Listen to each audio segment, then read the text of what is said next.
Welcome to the Halftime Mike Podcast, presented by basketball fan and Hoosier native Mike Gingerich, where practical, no-nonsense resourcing on social media, business marketing, and life is presented. Because the adjustments made at halftime help you win the game in the second half.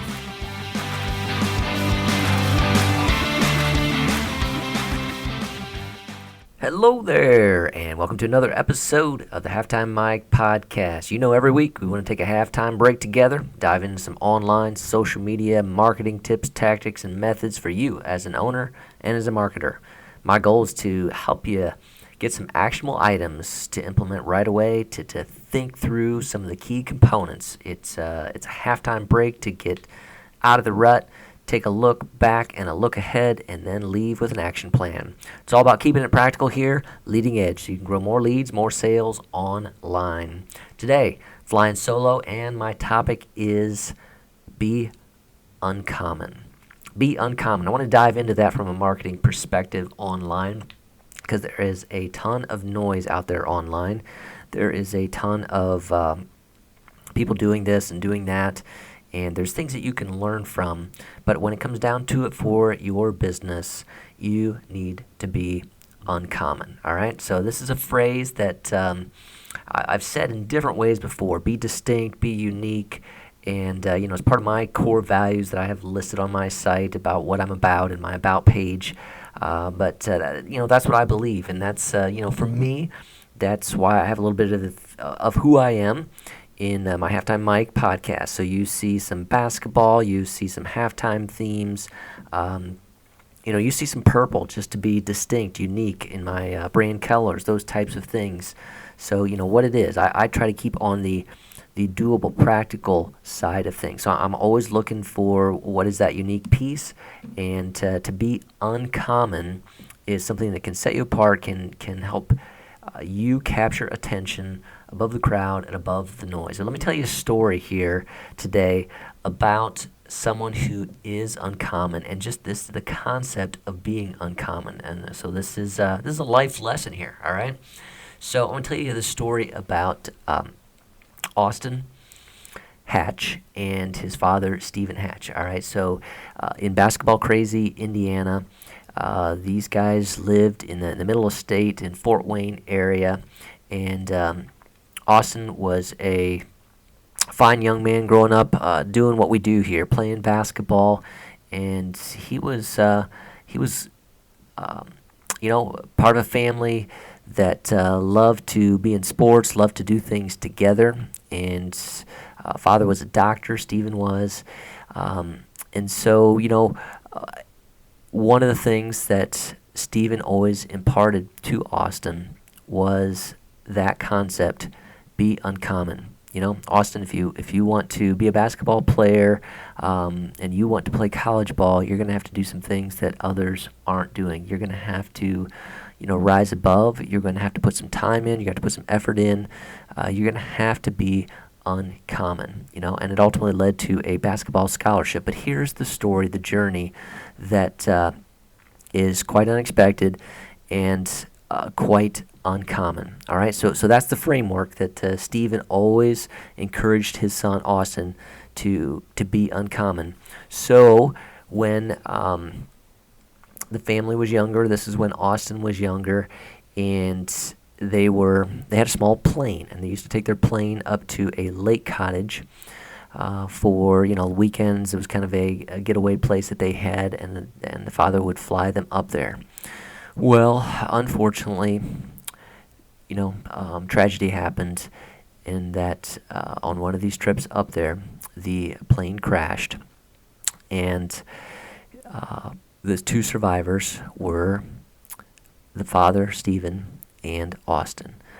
Stephen's wife, Austin's mother, was killed in that. His older sister and a younger brother were also killed. So just a terrible tragedy, and the plane went down, and they were the only two survivors. So that was something that was obviously devastating to them, that changed their lives.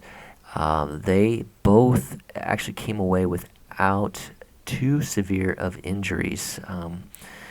And it took them years to get their life on a track again with just this new reality.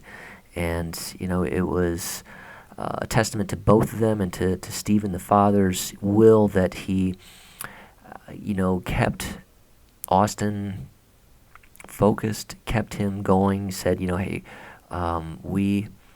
we have to find a new normal now. We have to live. We're going to feel the pain. We're going to cry together. They did. They let their emotions go, but they also said that Mom would have wanted us to live, and so we have to live.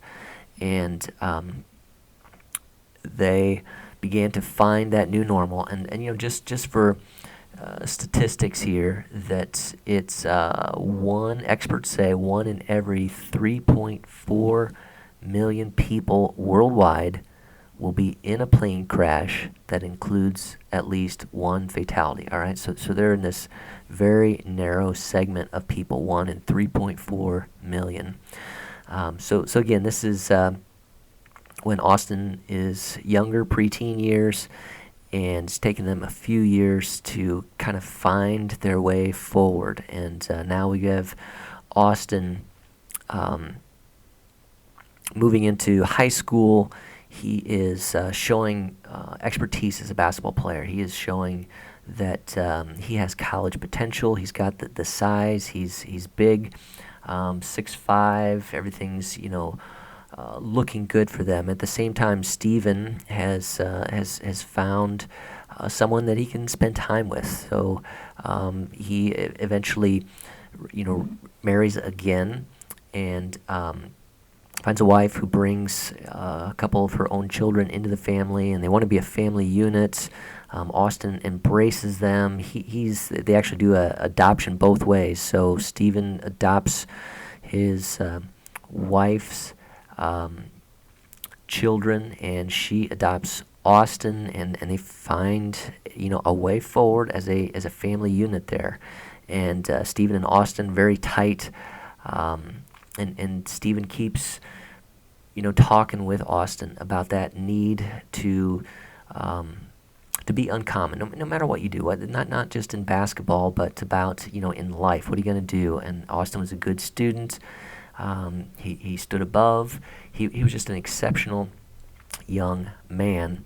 And so now he's in high school. He's getting attention from some scouts. His dream is to play college basketball. And in one particular game, it's an ideal situation. He's a big Michigan Wolverines fan, and their coach is in the audience, in the stands, watching him in a big game against another Division I talent, who James Blackman Jr., who ultimately goes on to play for Indiana Hoosiers. And Austin has a tremendous game. Scores like 30 points, and the Michigan coach has seen what he has needed to see, that this is a guy he wants to bring to the University of Michigan to play Division I basketball. Austin's got all the tools. He's a package. He's the complete guy with character, and he is embodying that, be uncommon mentality that Stephen has encouraged him. These guys are tight because of what they've went through. So he's got great news, and he signs to play for the University of Michigan and accepts the offer for the scholarship. Things are tremendous, happy family, looking forward. So in this time, they have kind of gotten back into that routine of flying their small aircraft up to the lake, and they're going up there to the lake, flying up there to celebrate. Once again, Austin's signing of a Division I basketball scholarship. So it's a great opportunity to celebrate that. They all get in there. This time it is Stephen and his new second wife here, Kimberly, Austin, and their 2 dogs that are going up on this flight. And the most unexpected, the unbelievable happens again, that there's a problem with the plane. The plane goes down, And this time, his father, Stephen, is killed. His mother, second mother here, Kim, is killed. One of the dogs dies, and Austin is severely injured but survives. He has a significant brain injury, and they put him in a induced a coma to help him. His adoptive, siblings rush to his side. The extended family rushes to his side. They say the prognosis doesn't look good. So you think about this. I said 1 in 3.4 million people are in a plane crash where there is at least one fatality. Austin now has been in his second. And he has survived both of them. But he's lost a lot when you think about that. So the days going forward are, touch and go, and he stabilizes. But the question is, what is Austin going to be like as he recovers? Severe brain injury, and as he comes out of this, he's rallied around by friends, by family, by the University of Michigan coach, and the road back is going to be long.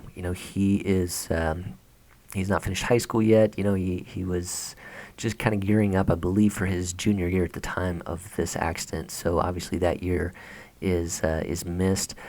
He has to start all over. I mean, this big strapping young man is reduced down to skin and bones. He lost over 50 pounds. He can't. He can pick up a basketball. He's unable to shoot it. He's unable to focus real well. He has to relearn everything from the basics of infancy. How do you walk? How do you hold a basketball? How do you use a spoon? And yet Austin perseveres. Austin keeps going, and he does an interview on with ESPN that a lot of this history is coming from, that I'm gonna post here for you in the show notes, about his feelings along the way. It's just a tremendous read of kind of what was going through his mind, his head, as he tried to journey back and put forth the effort, the fight to persevere, to get back to where he was. And he ultimately began to recover. He ultimately began to play some basketball, but there were some gaps. He, with the severe, significant brain injury, he just was not 100%. He had trouble focusing. So his academics, it was just a challenge. School became, much more of a challenge. He just could not process the way he once had. And on the basketball court, he could not, just process the game at the speed of what it had been before. But he was able to begin playing again. Now he lost a significant amount of time there, but because of where he had been ahead before that, he was able to graduate from high school with his class. But basketball was still an issue. They felt like he was going to need more time to develop, to recover. So 1 year goes by, and they decide together as a family, make a tough decision, and basically, when I say family, like his adoptive sister then, that was part of his second mom, Kim's family, kind of took him in then. So she was just a couple years older than him, but kind of took him in. She was a young mom herself. Now she's caring for this 16-year-old who's coming back from a significant brain injury. Tough stuff. Austin kept going. He kept persevering. He kept a positive attitude. He was uncommon. He was living out what his dad, Stephen, had instilled within him. But they knew the road back was still long. It was going to take a while. He was not near ready to just go out on his own, let alone think about college basketball. The one key throughout this was that the Michigan coach said that scholarship is valid. He said, no matter what, when you are ready, when you come, you have a full ride scholarship to the University of Michigan. I will honor that whether you play for us day or not. So that was a tremendous thing, a great move by the Michigan coach there to honor that. So anyway, they made a tough decision to go out and live with some family in California. He's out of high school now, post high school, or finishing up, I should say. But he's still kind of having trouble with that. So they go and he gets into a private school in Los Angeles area. He's able to continue to have help tutoring with his academics. He's able to have some personal coaching with his basketball going on. He's able to join the team there, and that team kind of rallies around him. And it's a tough year. He's away from Indiana, what he knows, but it's a year of growth. It's a year of overcoming challenges, and at one point in time,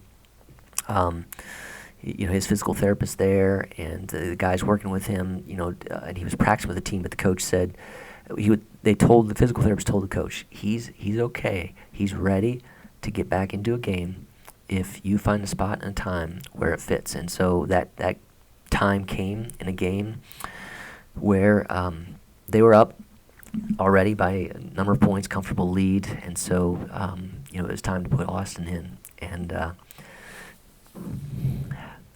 gets me every time here as I think about it. Obviously, everyone on his team knew, in the stands knew that this was a tremendous moment. This is a young man who has fought all the way back, and he's in the game, and they got a play set up where they got a pick, came around. He does what he does best, shoot long range, and they got him the pass. He let go, first shot, nothing but net, 3-pointer. This was Austin doing the uncommon. He had made it back. He continued to improve. He played some of the rest of that year, and coach at Michigan honored that request, so became a freshman the next year at the University of Michigan. And he's actually been able to get into a couple games. He scored a college point, and his family's been there. They were there to see him play. And he will continue to say, he's not what he once was, and his coaches, understand that, and they've rallied around him. The Michigan community has rallied around him. He's got individual workouts going with the Michigan assistant coach, Laval Jordan. And his academics, he's getting help to help him study, but he's doing things. He puts in the time. He shows up early. He asks for extra practices. He puts in time with the tutors, and he remembers, those people that helped him to learn to talk again, to help him to learn to dress himself again.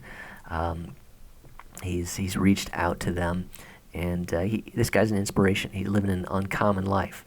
And this is the guy who survived 2 plane crashes, and a severe brain injury, who is now being able to run, to jump, to shoot a basketball, and even score in a Division I game. He's embracing that new life that he has. He understands what he's been through. He doesn't shy away from that pain, but he chooses to give back and to strive ahead. Okay, a tremendous story. I'm gonna list it here, as I said, for you to read the full one. That's just kind of my quick summary of it. But what I want to get across to you is, when you think about your life, your business, you need to be uncommon. There's a whole bunch of the same things out there, and that's nothing unique. That's nothing distinct. Who are you going to be when life gets tough? We have challenges, and can you be one that wants to say, I want to be uncommon. I want to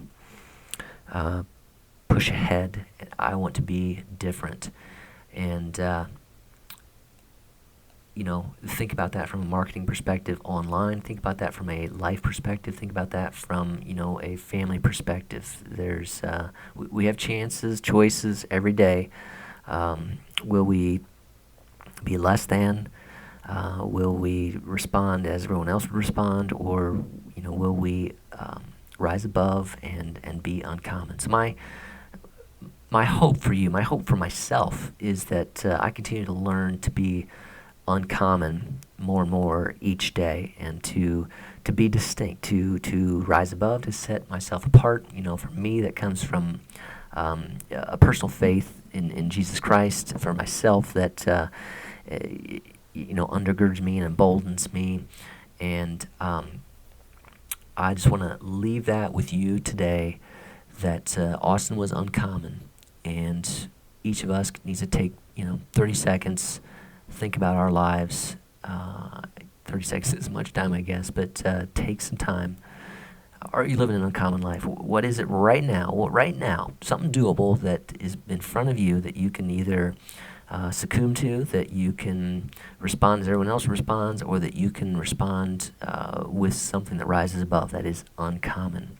Okay? So go for that.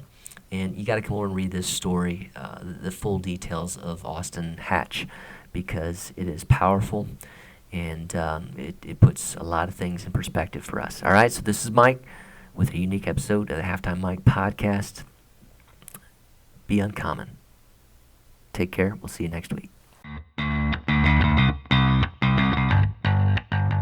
Thanks for listening to the Halftime Mike podcast with Mike Gingerich. Remember, what you do in the second half can change the outcome of the game.